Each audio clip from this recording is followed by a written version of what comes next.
Hello and welcome to this week's edition of the WION VOA Co-Production. I'm your host, Susan Tehrani, coming to you live from New York City. Happy Friday, everyone. We begin with the latest on those impacted by the changing dynamics between Kyiv and Washington. About 20% of Ukraine's territory, including thousands of villages and small towns, are now controlled by Russia. Life changed dramatically for many Ukrainians after Russia's invasion. Some places, like Bakhmut and other places, were almost fully destroyed. Voice of America's Katerina Bisidina has more. Narrated by Anna Rice.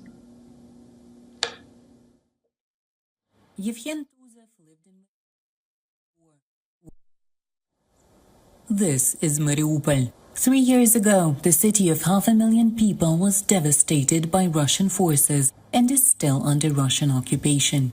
Yevhen Tuzev lived in Mariupol before the war, where he was an athlete and a well-known public figure in the seaside city. Mariupol used to be a beautiful city. Now there's just rubble left of it. Ukrainian President Volodymyr Zelensky says his government hasn't given up on Mariupol. In his New Year's address to the nation, he said, quote, "We don't give up what's ours, and we don't forget our people, those who are in captivity, and we will fight for every person who unfortunately is still there." Tuzev isn't in Mariupol anymore. He now lives about 300 kilometers northwest in Dnipro, but keeps in touch with the Ukrainians living under occupation. He says the Russians have already begun rebuilding Mariupol, and parts of the city are large construction sites.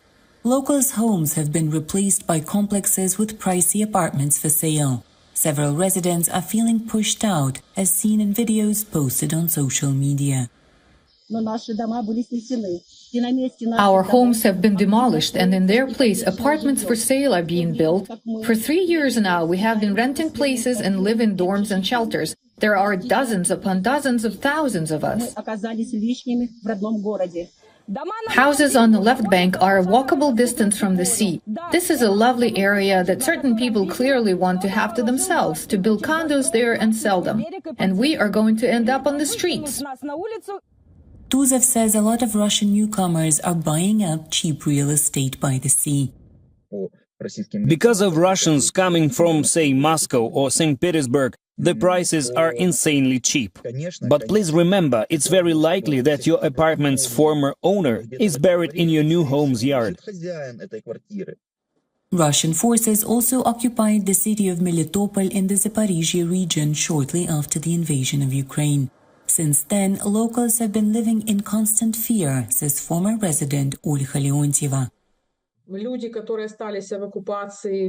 Those who stayed in occupation believed they would be quickly liberated. Now, when I talk to some of them, there is still hope and faith, but they are afraid to talk about it. They know many phones are bugged. They're so afraid. Ukrainians in occupied cities have been forced to get Russian passports. Without them, people can't receive medical help or buy medications in pharmacies. I know a woman, she's very sick, cancer survivor. She called me and cried. She said she had to get a Russian passport because doctors would refuse to help her. Local schools are forcing the Russification of students to strip children of their Ukrainian identity, says Svetlana Van Bentham, a research officer and lawyer who specializes in armed conflict law at Oxford University. We see that the education system is being used as a weapon against Ukrainian identity in occupied territories. There are books that are being destroyed and replaced with Russian ones. Teachers are being intimidated. Despite all this, many Ukrainians are staying in the captured cities, hoping for an end to the fighting and the Russian occupation. For Katerina Bisedina in Washington, Anna Rice, VOA News. VOA's Jessica Stone is joining us now with additional reporting. She's live from the White House. Hi, Jessica. Jessica, what's the status of the peace negotiations at this point?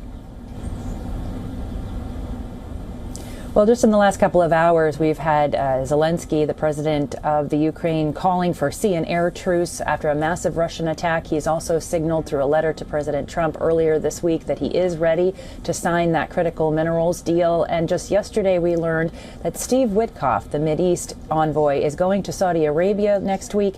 Part of his duties there will be to restart Ukraine peace talks in addition to working on the ceasefire between Israel and Hamas. The center of gravity, though, this week also moving to Europe when it comes to offering security guarantees. EU leaders meeting in Brussels with Zelensky, and France saying that will now provide its own intelligence gathering, sharing with Ukraine since the United States has paused its intelligence gathering, sharing with Ukraine, as well as also pausing its military aid.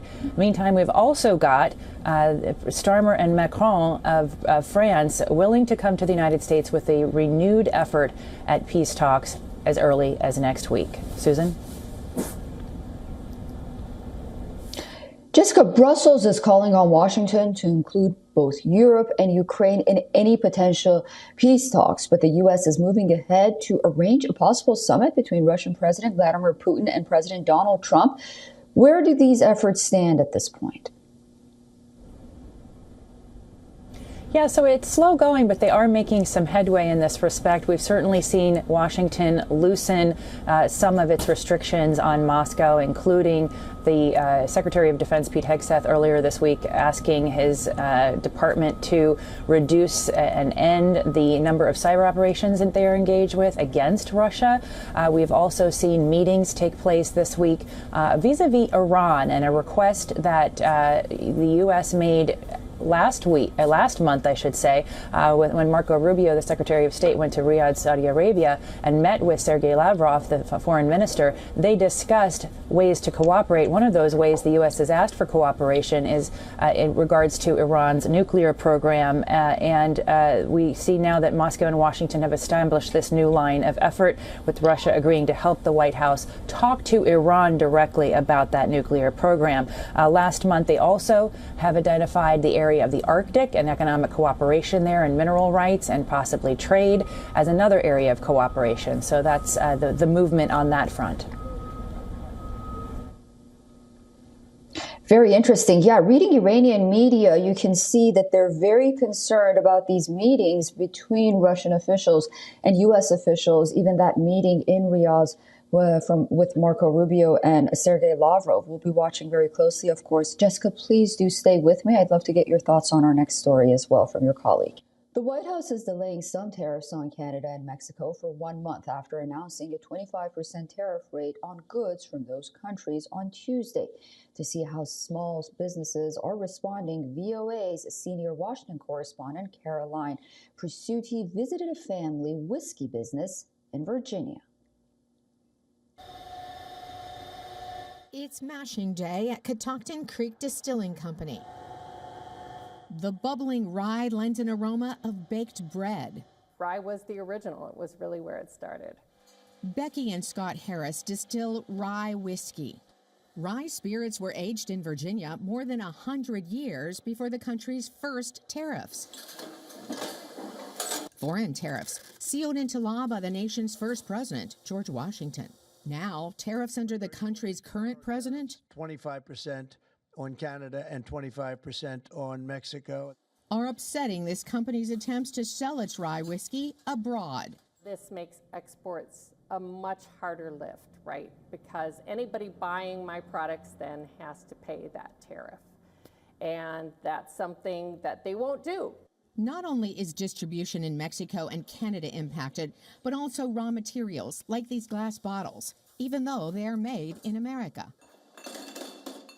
Big producers typically buy Mexican and Chinese glass, but after the U.S. presidential election, they switched to the American company. We may actually run out of American glass in the next 2 months and have to order some imported glass at a higher price in order to keep product flowing. The Harris's planned expansion to Mexico and Canada is crushed, with Canadian shop owners now removing their rye whiskey and other American-made liquor from store shelves. We were in process of getting an order from France And the French distributor told us that, no, it's just not a good time now for American products to go over there. President Donald Trump says imposing tariffs will motivate world leaders to stop the flow of illegal immigrants and drugs. But we need Mexico and Canada to do much more than they've done, and they have to stop the fentanyl and drugs pouring into the USA. They're going to stop it. The president's supporters understand tariffs. But the tariffs, I think, are necessary for leverage, okay? And to make things fair when it comes to us purchasing things from other countries purchasing things from us. The stock market disagreed, tumbling 2 straight days on Wall Street. The hope has to be that the stock market's decline will cause the administration to dial back on this trade policy, because a trade war is really a lose-lose proposition. But until then, Loughman says the cycle of tariffs and retaliatory tariffs will continue over and over again. Carolyn Persutti, VOA News, Purcellville, Virginia.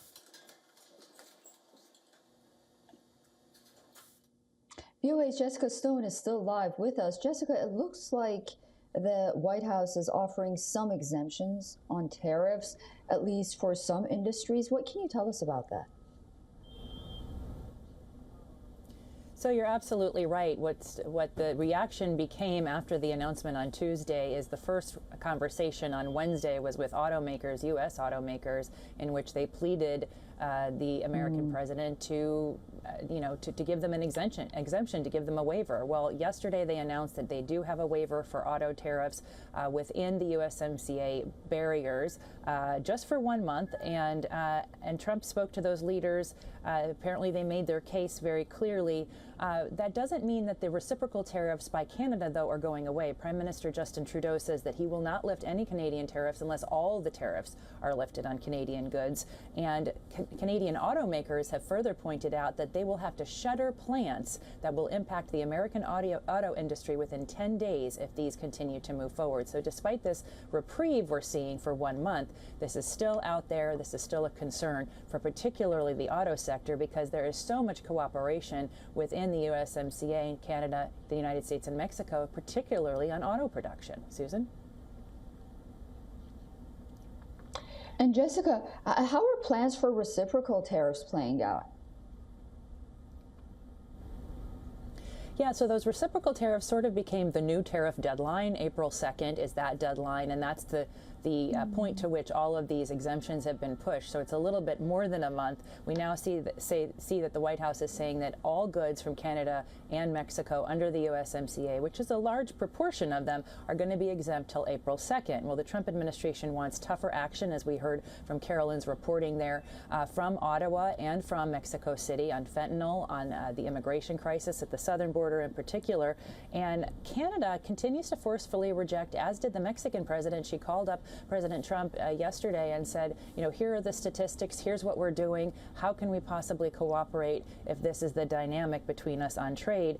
Canada says it is not going to be reducing, as I mentioned, these tariffs just because of exemptions, and Mexico now moving to celebration mode because it says it was going, the president says she was going to have a big protest that is now going to turn to celebration, because at least there is a reprieve. That said, all these parties are going to still have to work on getting relief for their industries under these tariffs after April 2nd. Susan? Wow. All right. Well, we'll be watching very closely. Jessica, thank you so much for all of that, and have a lovely weekend. I'll see you next week. For all the latest news, download the WION app and subscribe to our YouTube channel.